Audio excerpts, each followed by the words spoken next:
ಮುಂಬೈನಲ್ಲಿ ನಡೆದ 15ನೇ ಆವೃತ್ತಿಯ ಪ್ರತಿಷ್ಠಿತ ಪ್ರಿಂಟ್ ವೀಕ್ ಪ್ರಶಸ್ತಿ 2025ರ ಸಮಾರಂಭದಲ್ಲಿ ಮಣಿಪಾಲ್ ಟೆಕ್ನಾಲಜೀಸ್ ಸಂಸ್ಥೆಯು ಪ್ರಿಂಟ್ ವೀಕ್ ವಾರ್ಷಿಕ ಕಂಪನಿ ಪ್ರಶಸ್ತಿಯನ್ನ ತನ್ನದಾಗಿಸಿಕೊಂಡಿದೆ. ಪ್ರಿಂಟ್ ವೀಕ್ ಪ್ರಶಸ್ತಿಗಳು ಭಾರತದ ಮುದ್ರಣ, ಪ್ರಕಾಶನ ಮತ್ತು ಪ್ಯಾಕೇಜಿಂಗ್ ಉದ್ಯಮ ರಂಗದಲ್ಲಿ ನಾವೀನ್ಯ, ಸಂಶೋಧನೆ, ಕೌಶಲ ಮತ್ತು ಸಾಧನೆಗಳನ್ನು ಪರಿಗಣಿಸಿ ಕೊಡಮಾಡುವುದಾಗಿದ್ದು, ಈ ವರ್ಷದ ಪ್ರಶಸ್ತಿಯೊಂದಿಗೆ ಮಣಿಪಾಲ ಟೆಕ್ನಾಲಜೀಸ್ ಸಂಸ್ಥೆಯು ಈ ವಿಭಾಗದಲ್ಲಿ ಸತತ 2ನೇ ಬಾರಿಗೆ ಮತ್ತು ಒಟ್ಟಾರೆಯಾಗಿ 6ನೇ ಬಾರಿಗೆ ಪ್ರಶಸ್ತಿಯನ್ನ ಗೆದ್ದುಕೊಂಡಂತಾಗಿದೆ. ಮಣಿಪಾಲ ಟೆಕ್ನಾಲಜೀಸ್ ಲಿಮಿಟೆಡ್ನ ಕಾರ್ಯನಿರ್ವಾಹಕ ನಿರ್ದೇಶಕರಾದ ಗೌತಮ್ ಪೈ ಮತ್ತು ಎಂಪಿಐನ ಮುಖ್ಯ ಸಿಇಒ ಗಿರೀಶ್ ಕಿಣಿಯವರು ಸಮಾರಂಭದಲ್ಲಿ ಉಪಸ್ಥಿತರಿದ್ದು ಪ್ರಶಸ್ತಿಯನ್ನ ಸ್ವೀಕರಿಸಿದರು.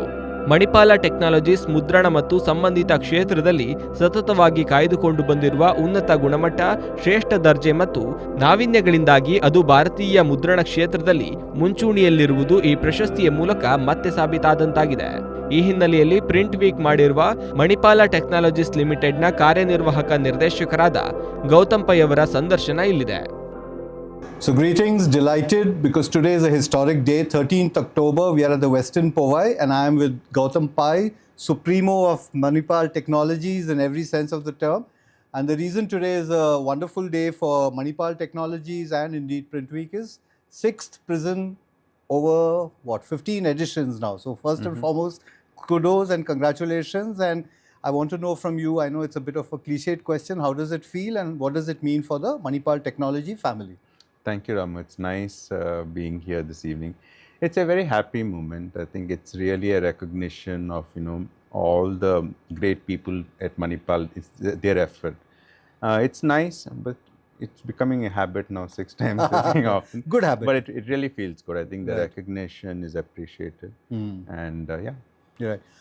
The other thing that was very, very impressive this year was because we were seated with our auditors and the kind of feedback that we got in terms of just, A is of course examining the data, the numbers, the P&L, etc. So the growth seems to be healthy. There seems to be a certain kind of buoyancy with which Manipal Technologies is approaching. So again, 2 questions. One is the reason and B, what do you attribute this bullishness to, in the past, today and in the long term? I think in my view, the biggest reason is the focus on what we're trying to do. Sure. Right? I think for us, when we look at Manipal Technologies and all its businesses, sure, the whole intention is in terms of creating value and impact. Yep. It is not, it doesn't have emotions connected to it. It's not a hobby. Yep. So that's why if you look at all of businesses, they look at scale, creating innovation, but with an intent of creating impact. Yes. Right? From all aspects. So I think that's what it's been. And I think it's in the last 2-3 years, we have also made some structural changes. Okay. Where businesses are owned and completely run by individuals. Right. So I think that focus for each business, I think is creating the impact. The external market, it is what it is. Right? But I think it's the internal structural changes which have created the highest impact. Sure. So also I'm sort of curious to know, because tomorrow is, the first day of Frankfurt Book Fair, and I just asked you and you said that to a large extent you don't attend the show and you don't get involved in day-to-day operations. Now that's one of the big challenges our industry faces, where, the gentleman or the lady at the, top, in a sense, is so involved in day-to-day ops that, you end to they end up seeing the, missing the bigger picture. So again, couple of questions. How easy has it been for you to manage this style of, management? And the second is, what is the process that you follow to achieve this? Because now it's consistent over 20 years, literally. And so obviously it cannot just be, a whim or a purely by fluke or something. Yes. See, I think it's a very, very conscious choice, right? In terms of, my view is that if you want to build a diverse set of businesses, it's impossible for one person to be specialized in everything. True. So you kind of end up with a master of none, jack of all. So for that, you need a structure where every business is extremely focused. Sure. And the leader who is running it is completely focused on that, because competition is very focused. Sure. Right? So for me, it was a personal decision and choice on what I enjoy doing and what is right for the business, right? So what was right for the business, if it was diverse businesses, was for me not to be involved. Sure. Just to play a role of creating an environment where people can actually live their own aspirations and bring out the best in them. Got it. Right? Got it. And I was not good in running business, and I didn't enjoy running business. Really? Yes. Okay. So I think, I left it to people who are good at it and played another role which I enjoyed doing. Sure. Sure. But So again, I think there's no right and wrong in this. It is up to people's what people enjoy doing and what kind of organization they want to build. Sure, sure. But I know there was a time when you like to get your hands dirty and, tweak a little web offset sometimes. So do you miss that at all? Or, I mean, sometimes, or you sort of, in a way, the self-discipline is there that I shall not? No, if there's anything new we get into, I like to immerse myself very deeply. Okay, such as? It could be anything. Like when we started the personal care business, I Right. spend time in the factory. Today I'm spending at least 2 hours a day on AI, right? Doing stuff myself. So I'm very curious. It's something new, I do it, but it cannot be a hobby there. Got it. Right? Got it. Then someone else, if you're not doing your job, if you're sitting and doing any technical work, then who's thinking about the business and the whole ecosystem? So you've picked up 2 prisms today. One is, of course, the Print Week Company of the Year. The other one is for the book category, and in that was a super specialization. And again, just giving you some feedback is that this year the quality of work that came in, which is fantastic, not just for Manipal but for the industry per se, is the quality of work was, up there. And it almost seems that India is in a position to cater to both sides of the Atlantic, as it were. So something has happened on the ground in the past 4 or 5 years in terms of spine structures, in terms of what we are doing with the book block, etc. Again, I visited the factory, and the last time I visited, I saw a quantum shift in just the way operations was, especially post-press, because, and I had this complaint that everything was being bottlenecked, and I don't know whether I should be sharing all this on camera, but I had some concerns which I had red flagged, so to speak. But obviously, there has been a huge quantum shift in this thing. I know you've said that you don't look into day-to-day, but obviously there is something in terms of the mindset that is operating at the factory. So if you can share what you're doing with the book operation, because personally I'm curious, you've switched something on and that's working. Honestly, I may know little more than you. Okay. But I visited the book factory. We had the Ayudha Puja. Oh yes. So about 10 days, to ago, 15 days back, and had not seen it for maybe at least a year and a half or a year. Okay. So I saw a lot of changes. But from conversations with Sashi, I think one of the things which has driven it also is a lot of shift on exports. Yes. So I think with exports, there were a lot of needs or demands from customers, both on the capabilities of what all products in the finishing you can do, but also in terms of commitments and all of that. And I think with all that happened, the disruption in the supply chain, the Red Sea issue, etc., they had to really get good at planning. So I think the systems, how the factories were reorganized, the kind of equipment, I think a lot of it was driven by that also. Plus maybe a little by pressure from us on margins and improvement and stuff like that. So yeah. But does that hurt inventory, inflation, what's happening outside in terms of cost pressures? Because obviously, again, that's something you're in a way far away from, say, your big partners in Delhi, Gurgaon, as it were, and yet you seem to be able to compete as well as people who are probably 50 kilometers away from them. No, I think it's been pretty. We have not seen that issues, and I think some of the global issues. I see it only as an opportunity for us to realize that's the world we are living in and will live in. True. Right. True.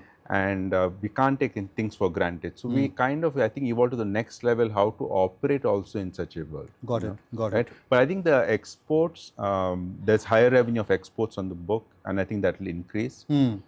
That is helping overall improvement in all the processes and practices. Sure. And what about some of the other verticals? I know I'm personally biased to books, so I end up having most of my conversations with Shashi largely. Right. So if you can share with us, because I see that there's a substantial amount of work being done on the other verticals. So if headlines can be shared.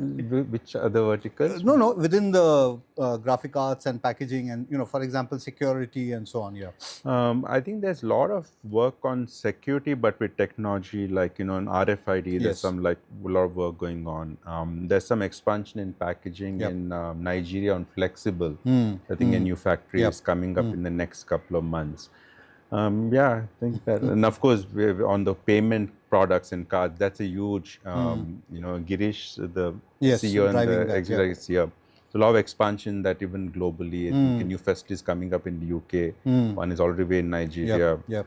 Yeah, so a lot of growth excitement. And just again curious because this was something you had, I think, sort of planted the seeds prior to COVID about having some outreach in Africa, and obviously one can see a realization Yeah. in two of the states. So again, just wondering why certain nation states picked, and how easy was it setting up factories over there? Because obviously a lot of learnings that you all have as a team, as a process, as a collective, and how did that Yeah. approach getting into flexible?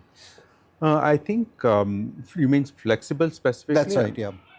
So in Africa, we started in East Africa first Correct. with labels. Yes. And of course, the label is a much smaller TAM compared to flexibles. Yep.